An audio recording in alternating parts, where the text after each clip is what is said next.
السلام علیکم دوستو، آج کا ہمارا موضوع ہے عبد الرحمن بن عوف رضی اللہ تعالی عنہ کا قبول اسلام اور ان کے حالات زندگی۔ آئیے شروع کرتے ہیں۔ حضرت عبد الرحمن بن عوف حضرت محمد صلی اللہ علیہ وآلہ وسلم کے صحابی تھے۔ ان کا لقب تاج الرحمن تھا۔ آپ عشرہ مبشرہ میں بھی شامل ہیں۔ حضور اقدس صلی اللہ تعالی علیہ وآلہ وسلم کی ولادت مبارکہ سے 10 سال بعد خاندان قریش میں پیدا ہوئے۔ ابتدائی تعلیم و تربیت اس طرح ہوئی جس طرح سرداران قریش کے بچوں کی ہوا کرتی تھی۔ آپ رضی اللہ تعالی عنہ کے اسلام لانے کا سبب یہ ہوا کہ یمن کے ایک بوڑھے عیسائی راہب نے آپ کو نبی آخر الزماں صلی اللہ علیہ وآلہ وسلم کے ظہور کی خبر دی اور یہ بتایا کہ وہ مکہ مکرمہ میں پیدا ہوں گے اور مدینہ منورہ کو ہجرت کریں گے۔ جب آپ یمن سے لوٹ کر مکہ مکرمہ آئے تو حضرت ابو بکر صدیق رضی اللہ تعالی عنہ نے آپ کو اسلام کی ترغیب دی۔ چنانچہ ایک دن انہوں نے بارگاہ رسالت میں حاضر ہو کر اسلام قبول کر لیا، جبکہ آپ سے پہلے چند ہی آدمی آغوش اسلام میں آئے تھے۔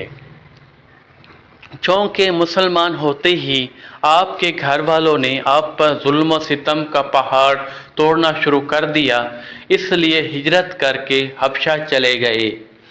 پھر حبشہ سے مکہ مکرمہ واپس آئے اور اپنا سارا مال و اسباب چھوڑ کر بالکل خالی ہاتھ ہجرت کر کے مدینہ منورہ چلے گئے۔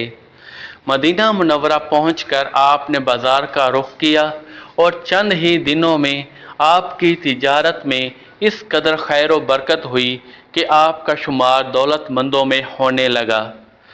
آپ نے قبیلہ انصار کی ایک خاتون سے شادی بھی کر لی۔ تمام اسلامی لڑائیوں میں آپ نے جان و مال کے ساتھ شرکت کی۔ جنگ احد میں یہ ایسی جام بازی اور سرفروشی کے ساتھ کفار سے لڑے کہ ان کے بدن پر 21 زخم لگے تھے اور ان کے پاؤں میں بھی ایک گہرا زخم لگ گیا تھا جس کی وجہ سے یہ لنگڑا کر چلتے تھے۔ آپ کی سخاوت کا یہ عالم تھا کہ ایک مرتبہ آپ کا تجارتی قافلہ جو 700 اونٹوں پر مشتمل تھا، آپ نے اپنا یہ پورا قافلہ بما اونٹوں اور ان پر لدے ہوئے سامانوں کے ساتھ خدا عز و جل کی راہ میں خیرات کر دیا۔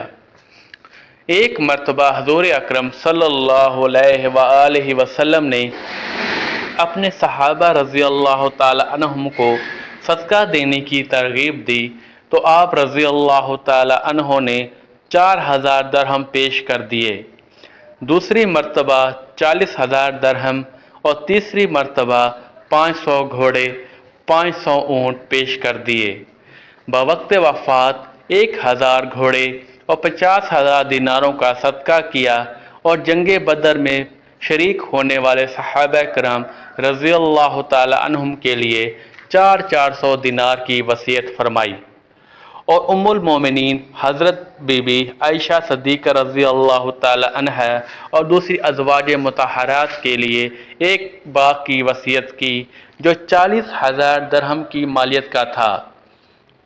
32 ہجری میں کچھ دن بیمار رہ کر 74 سال کی عمر میں وفات فرمائی اور مدینہ منورہ کے قبرستان جنت البقیع میں دفن ہوئے اور ہمیشہ کے لیے سخاوت و شجاعت کا یہ آفتاب غروب ہو گیا۔